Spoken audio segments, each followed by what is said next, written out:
ఇంకా ఇదైతే ఈరోజు మినీ వ్లాగ్ అండి. ముందు రోజు నైటు రవ్వ పిండి, ఇంకా రాగి పిండి రుబ్బి పెట్టాననమాట. ఈ రాగి పిండి రెసిపీ ఆల్రెడీ నేను ఈరోజు మన ఛానల్‌లో పోస్ట్ చేశాను. మీరు ఇంకా చూడలేదంటే గనుక చూడండి. ఈ ఛానల్ నేమ్ కింద ప్లే బటన్ కనిపిస్తుంది కదా! రెసిపీ అనేది అక్కడ ఉంటుందనమాట.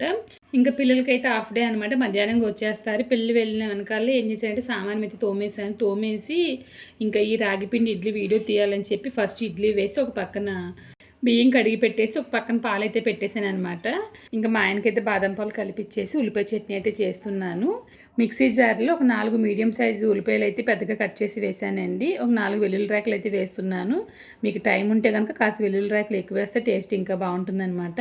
కొంచెంగా చింతపండు వేసాను. ఒక 1 టేబుల్ స్పూన్కి కారం వేసాను. కొంచెంగా సాల్ట్ వేసి నీళ్ళు ఏమీ వేయకుండా మెత్తగా గ్రైండ్ చేయాలన్నమాట. ఇప్పుడు దీంట్లో నేరుగా పోపు అయితే వేసేయాలి. ఇక్కడ చెన్నైలో ఏంటంటే చాలా రకాలుగా ఉల్లిపాయ చట్నీ అయితే చేస్తారు. ఇదో టైప్ అనమాట. ఇంకా ఆయిల్ వేసిన తర్వాత ఆయిల్ మరిగిన తర్వాత పోపు వేస్తున్నానండి.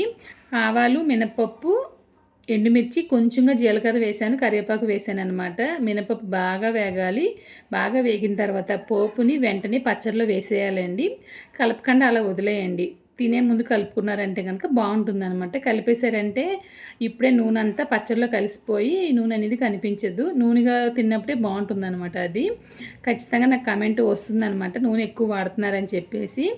ఇంకా ఏమైందంటే లేట్గా చేద్దామని చెప్పి అనుకున్నాను. మా ఆయన అయితే వచ్చేసారనమాట. అప్పటికి చారు మాత్రమే అయ్యింది, కూర అయితే అవ్వలేదు. ముందు ఇడ్లీ అయితే పెట్టేసి ఒక ఉల్లిపాయ కట్ చేసి వేసి, ఒక వంకాయ కట్ చేసి వంకాయ ఎగురు పెట్టేసి ఆయన తినేలోపే ఆమ్లెట్ కూడా వేసి పెట్టేసాను అనమాట. లేట్గా వస్తారు, లేట్గా వెళ్తారు అనుకున్నప్పుడేమో త్వరగా వెళ్ళిపోతారు, త్వరగా వెళ్తారు అనుకున్నప్పుడేమో కాస్త లేట్గా అయితే వెళ్తారనమాట.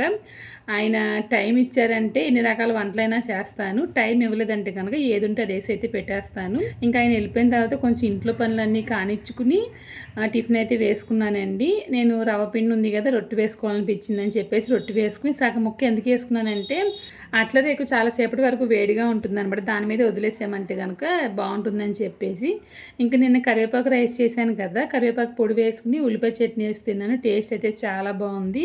ఇంకా రాత్రిగా అయితే మా ఓడేమో కూపన్స్ అవి వచ్చినాయి, 69 రూపీస్కే బర్గర్ వస్తుంది, ఫ్రెంచ్ ఫ్రైస్ వస్తున్నాయి అని చెప్పేసి జ్యూస్ వస్తున్నాయి పట్టుకొచ్చాడు. కానీ అసలు నిజం చెప్పాలంటే టేస్ట్ అస్సలు బాగాలేదండి. ఇంకా తినేసాను. వెజ్జే, నాన్ వెజ్ కాదు నాదైతేను.